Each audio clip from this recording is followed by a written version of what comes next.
اللہم صل علی محمد وعلی آل محمد۔ قرآن حکیم کے اس لفظ کو بہت سارے احباب جب وقف کرتے ہیں تو وہ اس کو غلط پڑھ لیتے ہیں، دکا بس اسی طرح پڑھ لیا جاتا ہے، کیونکہ آگے آیت مکمل ہو رہی ہے حق قو پر، تو وہ اس کو بھی اسی طرح تلفظ کرتے ہیں۔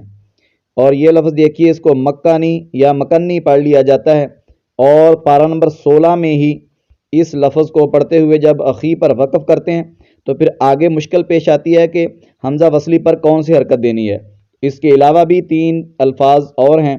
جو ہم آج کے اس لیکچر میں سیکھنے جا رہے ہیں، تو آئیے آغاز کرتے ہیں۔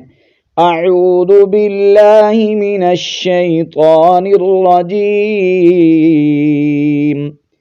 بسم اللہ الرحمن الرحیم۔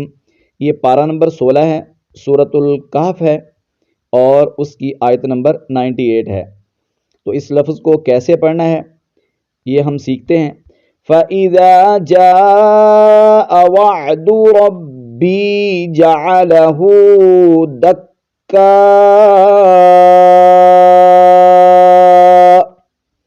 اس طرح پڑھیں گے جی۔ دکا، یہاں پر آواز آپ نے نہیں روکنی جب وقف کرنا ہے، بلکہ مد کرتے ہوئے، مد متصل کرتے ہوئے آخر میں جھٹکے کے ساتھ اس کو پڑھنا ہے، دکا، ایسے جھٹکے کے ساتھ۔ اگر آپ صرف دکا پڑھ لیں گے تو یہ حمزہ پڑھا ہی نہیں جائے گا، تو یہ لہن جلی ہوگی، کسی حرف کو کم کر دینا یا بڑھا دینا تو یہ لہن جلی میں شمار ہوتا ہے، تو اس لیے دکا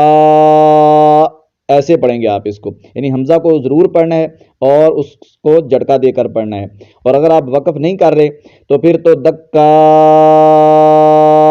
وکان وعد ربی حقا،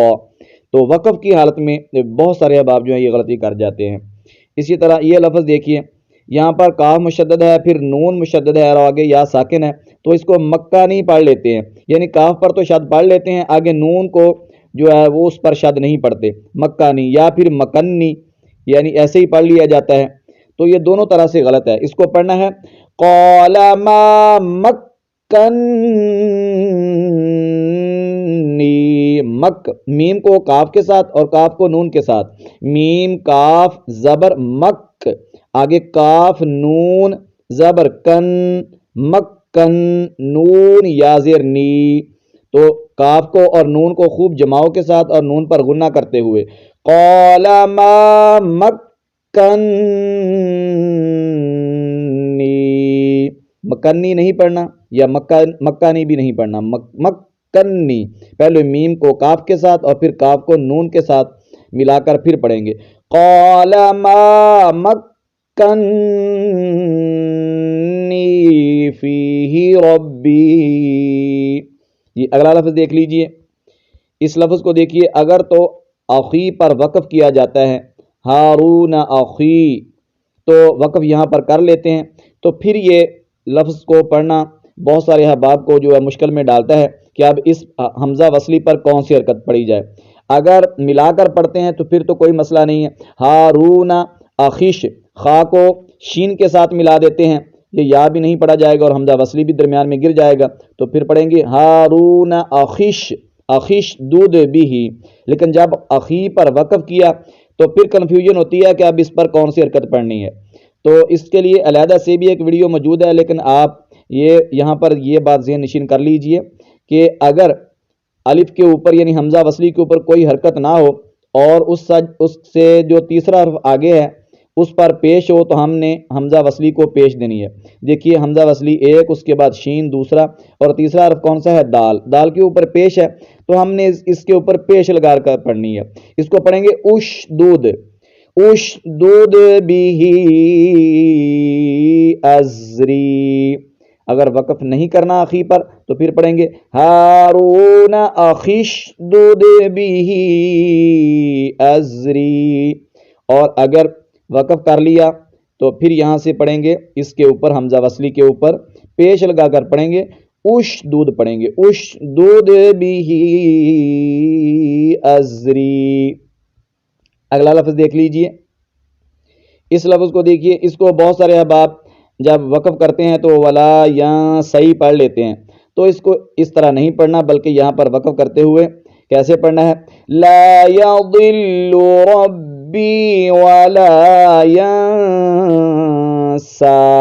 جس طرح ہم سین الف زبر سا پڑھتے ہیں اسی طرح پڑھنا ہے۔ یہ یا جو ہے یہ رسم خط عثمانی میں لکھی ہوئی ایسے ہے، لکھی ایسے ہی جائے گی، لیکن اس کو پڑھنا ایسے نہیں، اس کو پڑھنا ہے وَلَا يَنسَا۔ اور اگر آپ وقف نہیں کر رہے ہیں اس پر، آپ آیتوں کو ملا کر پڑھ رہے ہیں اور آگے پڑھنا چاہتے ہیں، تو پھر وَلَا يَنسَا الَّذِي، پھر سین کو لام کے ساتھ ملاتے ہوئے وَلَا يَنسَا الَّذِي، لیکن اگر آپ اس آیت پر وقف کرتے ہیں تو پھر اس کو ولا یا صحیح نہیں پڑھیں گے، ولا ینسا اس طرح پڑھیں گے۔ جی پارہ نمبر 16 کا یہ لفظ دیکھ لیجئے، اس کو بھی بہت سارے دوست پڑھتے ہوئے القسامری پڑھ رہے ہوتے ہیں وقف کرتے ہوئے، جبکہ یا مشدد ہے، اور جب وقف کریں گے تو یا کے اوپر جو پیش ہے یہ ہم نے نہیں پڑھنی، تو پھر یہ کیسے پڑھا جائے گا؟ فَكَذَلِكَ الْقَسَّامِرِي، اس طرح پڑھیں گے، یا کو خوب جماؤ کے ساتھ ادا کرتے ہوئے پڑھیں گے، سامری نہیں پڑھیں گے۔ فَكَذَلِكَ الْقَسَّامِرِي اس طرح پڑھیں گے۔ اس کا ہجے ذرا دیکھ لیجئے، حمزہ لام زبر ال، قوف سین زبر قص، یہ یا کو ہم نے تلفظ نہیں کرنا، کاف کو سین کے ساتھ ملانا ہے، القص سین الف زبر سا، القصا میم زیر می، را یا زیر ری یا پیش یو، القسامری یو۔ جب وقف کریں گے تو یا کے اوپر پیش کو ہم نے نہیں پڑھنا، ساکن پڑھیں گے یا کو، لیکن جماؤ کے ساتھ پڑھیں گے، یا سامری نہیں پڑھیں گے۔ فَكَذَلِكَ الْقَسَّامِرِي اس طرح پڑھیں گے، فَكَذَلِكَ الْقَسَّامِرِي۔ اور پارہ نمبر 16 کا یہ لفظ دیکھیے، سورۃ طٰہ ہے اور اس کی آیت نمبر 18 ہے۔ اس کو اتوقع بہت سارے احباب پڑھ لیتے ہیں، جبکہ یہ حمزہ کے اوپر پیش ہے، واو کو ہم نے یہاں نہیں پڑھنا، آگے الف بھی نہیں پڑھا جائے گا، تو یہ کیسے پڑھیں گے؟ قَالَ هِيَ عَصَايَ أَتَوَكَّأُ عَلَيْهَا، عَصَايَ اگر آپ نے یہاں پر وقف نہیں کیا تو یا پر زبر پڑھتے ہوئے آگے پڑھیں گے، اگر وقف کرنا ہے تو پھر قَالَ هِيَ عَصَايَ ایسے، اور آگے أَتَوَكَّأُ عَلَيْهَا، پہلے حمزہ اور پھر عین، اور حمزہ اور عین میں واضح فرق کر کے پڑھیں گے، عین کو ہلکے درمیانی حصے سے ادا کریں گے۔ أَتَوَكَّأُ عَلَيْهَا وَأَهُشُّ بِهَا عَلَى غَنَمِي وَلِيَ فِيهَا مَآرِبُ اخرى، یہاں پر بھی یا نہیں پڑھی جائے گی، را پر کھڑا زبر ہے، وقف کی حالت میں ایسے ہی پڑھیں گے، یا کو آپ نے نہیں پڑھنا، مآرب اخرى۔ تو یہ پارہ نمبر 16 کے چند مشکل الفاظ تھے جو ہم نے آج کے اس لیکچر میں سیکھے۔ صدقہ جاریہ کے طور پر اس ویڈیو کو دوسرے احباب کے ساتھ بھی شیئر کیجیے گا۔ السلام علیکم ورحمۃ اللہ وبرکاتہ۔